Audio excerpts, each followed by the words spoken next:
What if 2025 was not just a bad year for Hollywood? What if it was the year the box office exposed who was pretending to be untouchable? Studios spent big, trusted famous names, revived old brands, chased prestige, and still watched audiences stay home. This countdown is not about ordinary disappointments. These are the movies where the theatrical math turned ugly, and by number 1, the warning sign becomes impossible to ignore. Number 20. The Legend of Ochi. Not every flop arrives with explosions.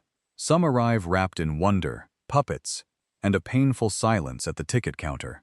The Legend of Ochi reached theaters in 2025 as one of A24's most unusual bets, a handmade fantasy adventure starring Willem Dafoe, Emily Watson, Finn Wolfhard, and Helena Zengel. It had old-school creature effects, a strange fairy tale world, and the kind of visual imagination critics often praise. But praise does not always create urgency. Against a reported budget around $10 million, the film earned only a few million worldwide, making it a small but unmistakable theatrical disappointment. The problem was not lack of craft, it was lack of mainstream demand. Family audiences did not treat it like must-see entertainment. Fantasy fans did not turn it into a cult event fast enough, and the marketing never made the creature feel like the next E.T. The Legend of Ochi had magic on screen, but at the box office, the spell broke early. Number 19. Hurry Up Tomorrow. The weekend had the music world listening, but the movie theater stayed painfully quiet. Hurry Up Tomorrow came out in 2025 as a dark psychological thriller tied to Abel Tesfay's larger artistic universe, with Jenna Ortega and Barry Keoghan adding major star curiosity. That alone should have created a wave of attention. Instead, the film became a brutal lesson in the difference between a fan base and a ticket-buying movie audience. The project reportedly carried a production budget around $15 million, but its worldwide box office ended below that mark, making the theatrical math difficult before marketing was even considered. The biggest issue was identity. Was it a thriller, a music world fever dream, a celebrity experiment, or a companion piece to an album? That confusion may intrigue hardcore fans, but it can scare away casual viewers. In a crowded theatrical market, mystery needs momentum, and this one did not have enough. Hurry Up Tomorrow had famous names, but the box office treated it like yesterday's news. Number 18. Eddington. Ari Aster built a pressure cooker, but audiences refused to sit inside it. Eddington arrived in 2025 with one of the most attention-grabbing casts of the year. Joaquin Phoenix, Pedro Pascal, Emma Stone, Austin Butler, and more, all inside a politically charged, pandemic-era neo-Western. For cinephiles, that sounded like a must-watch provocation. For general audiences, it may have sounded exhausting. With a reported budget around $25 million and worldwide earnings around half that, Eddington became another reminder that A24's auteur brand has limits when the movie is expensive, divisive, and hard to sell in one clean sentence. The subject matter was sharp: paranoia, community breakdown, political tension, and a town turning against itself. But in theaters, discomfort is risky business. People may admire bold cinema online, but they do not always pay to be trapped inside 2 hours of social anxiety. Eddington sparked conversation, but conversation alone could not rescue the cash register. Number 17. Opus. The scariest cult in Opus may not have been on screen. It may have been the tiny audience that showed up.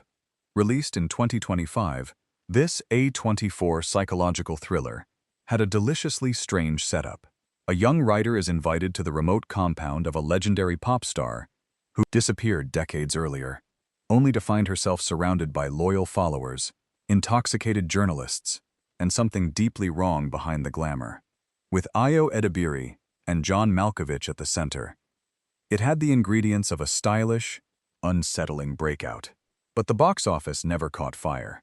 Against a reported $10 million production budget, the film made only a small fraction of that worldwide. The problem was not that the premise lacked intrigue. It was that the marketing never made the danger feel unavoidable.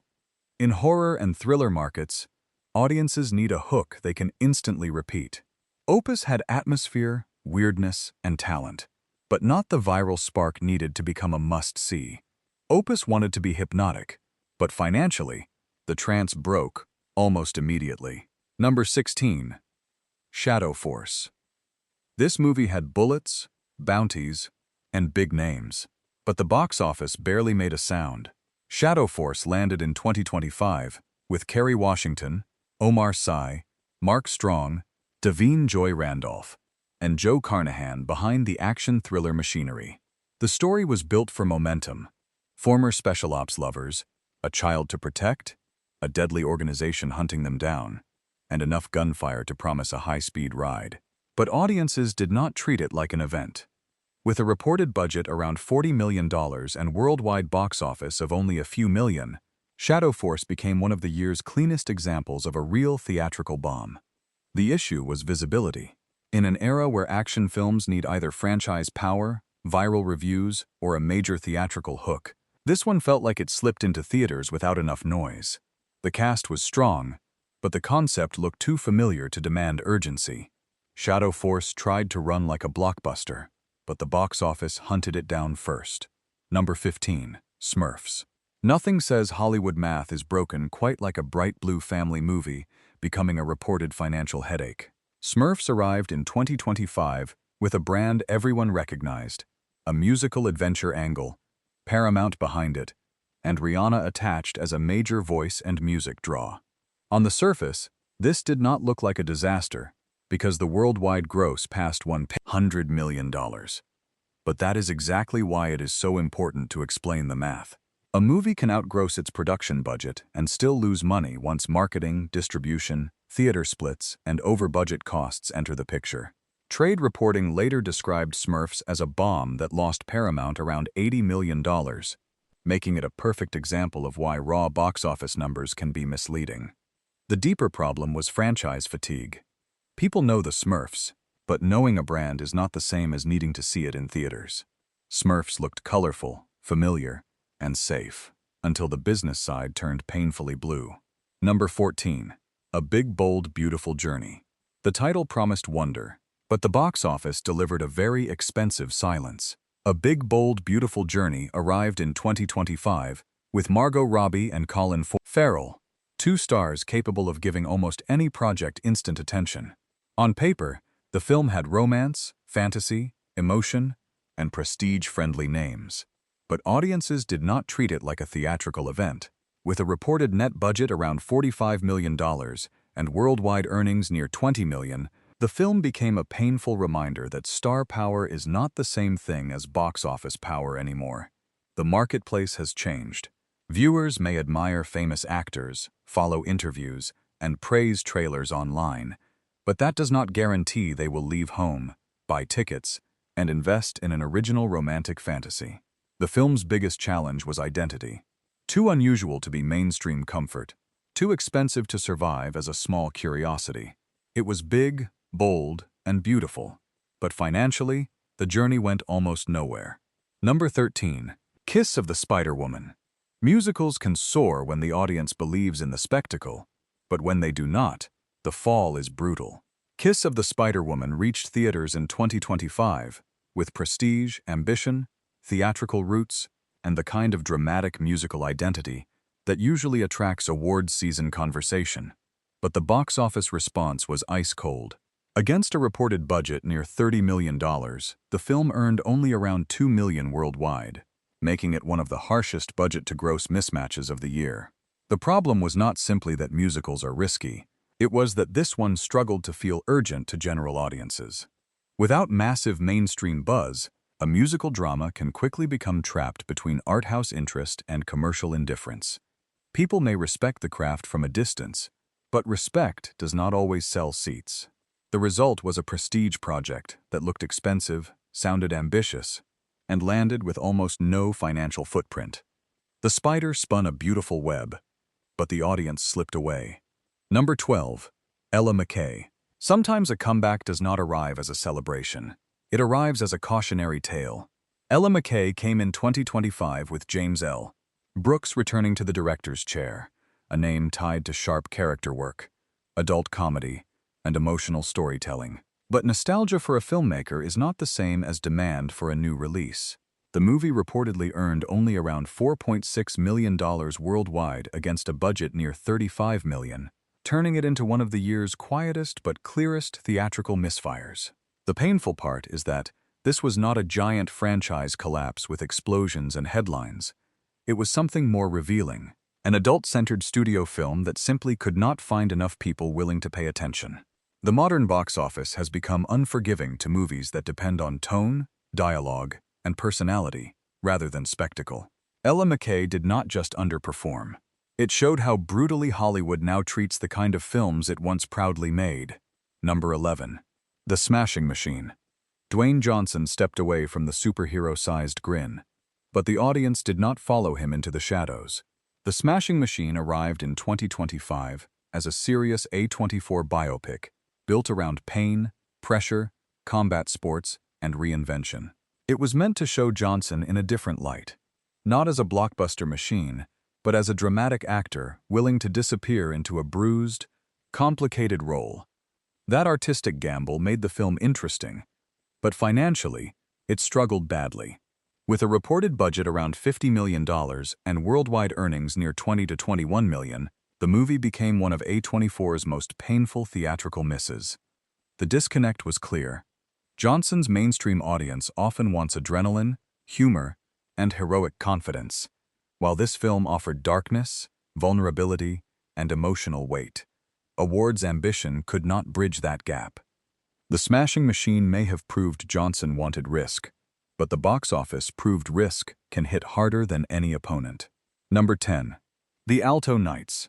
Robert De Niro sounded like a gangster movie dream, but the box office treated it like an offer it could refuse.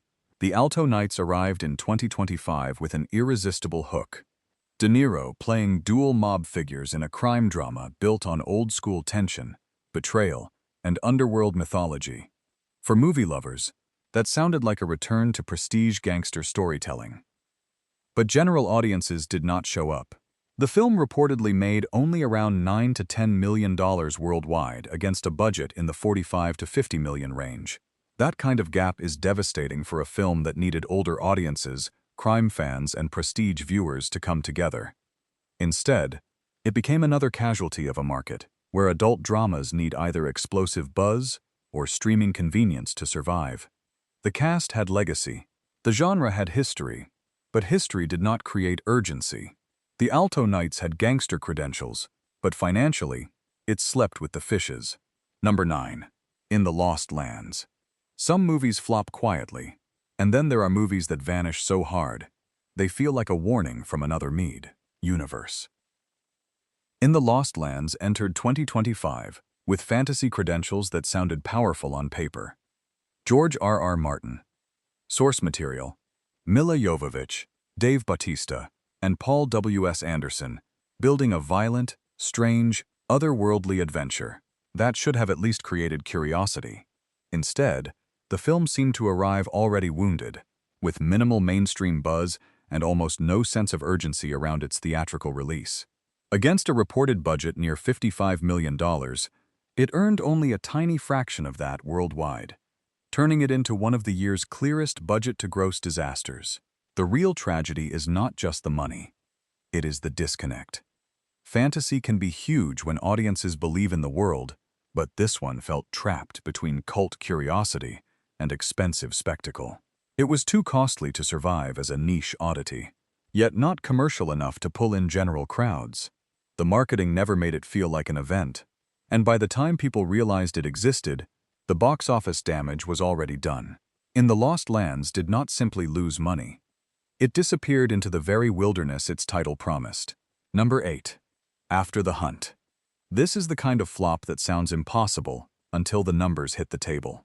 After the Hunt arrived in 2025 with the type of prestige package Hollywood usually trusts: Luca Guadagnino directing, Julia Roberts leading, serious themes, respected actors, and a drama designed to start conversations. But conversation is not the same as ticket sales. The film reportedly grossed only around $7 million worldwide, a brutal outcome for a project said to carry a major prestige-level budget. What made the collapse even more striking was the gap between the names involved and the public response. On paper, It looked like a sophisticated adult drama with awards season potential. In reality, it struggled to make audiences feel that they needed to see it in theaters. That is the modern danger zone for prestige cinema. People may admire the cast, read the reviews, and still decide to wait for streaming. After The Hunt became less of a movie release and more of a case study in how hard it is to sell adult drama in a marketplace dominated by spectacle, horror, nostalgia, and franchise loyalty. The film wanted to provoke debate, but its loudest statement came from empty seats. Number 7. The Running Man. When a famous title starts running, Hollywood expects audiences to chase it. But in 2025, The Running Man discovered that name recognition alone does not guarantee survival. With Glenn Powell leading and Edgar Wright behind the camera, this Stephen King remake had ingredients that sounded sharp, commercial, and energetic. It had dystopian danger, action appeal, and a recognizable concept from a cult property. But the box office turned cold fast. With a reported budget around $110 million and worldwide earnings far below what that scale demanded, the movie became one of the year's biggest expensive misfires. The problem was not that audiences hate remakes. Hollywood proves the opposite every year. The problem was that this remake needed to feel urgent, fresh, and unavoidable. Instead, it seemed caught between old IP and new audience skepticism. Younger viewers did not treat it like a must-see brand, while older viewers who remembered the original were not enough to carry a massive theatrical run. The result was a blockbuster-sized gamble with mid-level audience heat. The Running Man had speed, talent, and a famous title, but financially, it ran straight into a wall. Number 6. Mickey 17. Sometimes the most interesting movies are also the hardest ones to sell. Mickey 17 came into 2025 with Bong Joon-ho's Oscar-winning name, Robert Pattinson, in a strange sci-fi role and a concept built around death, cloning, identity, and corporate absurdity. For film lovers, that sounded fascinating. For the average weekend audience, it may have sounded confusing. With a reported production budget around $118 million, this was not a small art house experiment. It was an expensive studio bet on an original, weird, darkly comic sci-fi story. The film did earn attention, and it was not ignored completely, but its worldwide total did not climb high enough to make the math comfortable after marketing and theater splits. Mickey 17 became a classic example of ambition fighting economics. The very things that made it artistically intriguing also made it commercially difficult. It was not a sequel, not a superhero film, not an easy comfort watch, and not simple enough to explain in one sentence. In another era, that risk might have felt brave. In 2025, it looked financially dangerous. Mickey 17 proved originality still matters, but Hollywood's most original bets can become its most expensive bruises. Number 5. Elio. Pixar once had a magic shield around its name, but Elio showed that even magic can crack. In 2025, this original sci-fi animated adventure arrived with color, emotion, aliens, family themes, and the familiar promise of Pixar heart. Yet the theatrical response was shockingly weak by the studio's historic standards. With a reported production budget around $150 million and a worldwide gross only around the same level, Elio became one of Pixar's most painful modern disappointments. The damage was not just financial, it was symbolic. Pixar built its reputation on making original stories feel like global events, from toys and monsters to fish, feelings, and robots. But Elio struggled in a marketplace where families have become more selective, streaming has trained viewers to wait, and original animation must fight harder than ever for attention. The film may have had charm, but charm is not always enough when parents are choosing between expensive tickets and waiting for Disney+. Its weak opening made the story even harsher, because Pixar rarely looks vulnerable on this scale. Elio did not fail because it lacked imagination. It failed because imagination alone no longer guarantees a packed theater. Number 4. One battle after another. Prestige entered the theater wearing a tuxedo, but the balance sheet was waiting with a knife. One Battle After Another arrived in 2025, carrying Paul Thomas Anderson's auteur reputation, Leonardo DiCaprio's star gravity, and the kind of critical heat studios love to put on posters. Artistically, It looked powerful, serious, political, ambitious, and built for cinephiles who still believe adult cinema belongs on the biggest screens. Financially, it looked like a beautiful problem, with reports placing the budget somewhere around $130 to $175 million. Even strong reviews and awards conversation could not erase the pressure. The movie earned a solid worldwide total, but solid is not always enough when the spending has moved into blockbuster territory. That is the contradiction at the heart of this film. It was not rejected as cheap, lazy, or disposable. It had prestige value, passionate defenders, and cultural weight. But the modern theatrical market is ruthless to expensive adult dramas. The audience exists, yet it rarely behaves like the audience for superheroes, animated franchises, or four-quadrant spectacles. So the question becomes uncomfortable. Why build a serious, character-driven film with the financial expectations of a tentpole? Its ambition was admirable, but admiration does not always translate into repeat customers.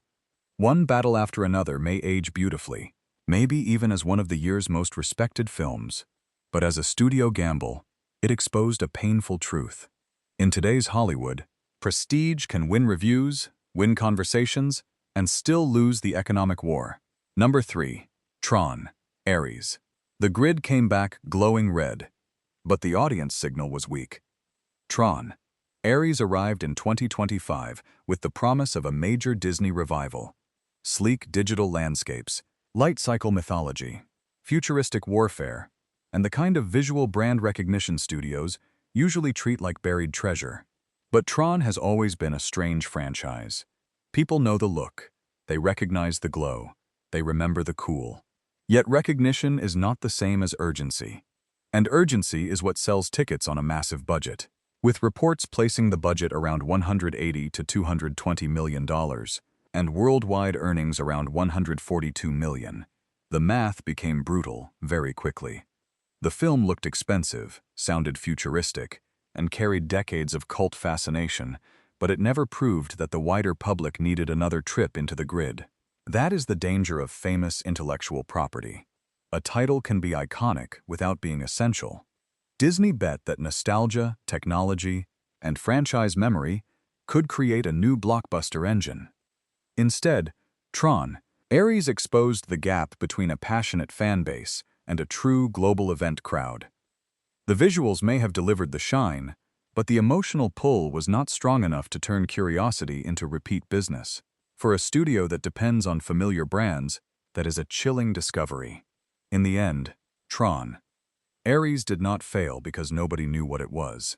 It failed because too many people knew exactly what it was and still decided they could wait. The grid lit up, but the box office went dark. Number 2. Mission Impossible, The Final Reckoning. Here is the twist Hollywood hates admitting. Even a massive hit can become a problem if the price tag turns monstrous. Mission Impossible, The Final Reckoning arrived in 2025 with Tom Cruise once again risking his body for the kind of practical spectacle has become almost sacred to action fans. The film had globe-trotting danger, franchise nostalgia, giant stunts, and the emotional weight of a possible farewell.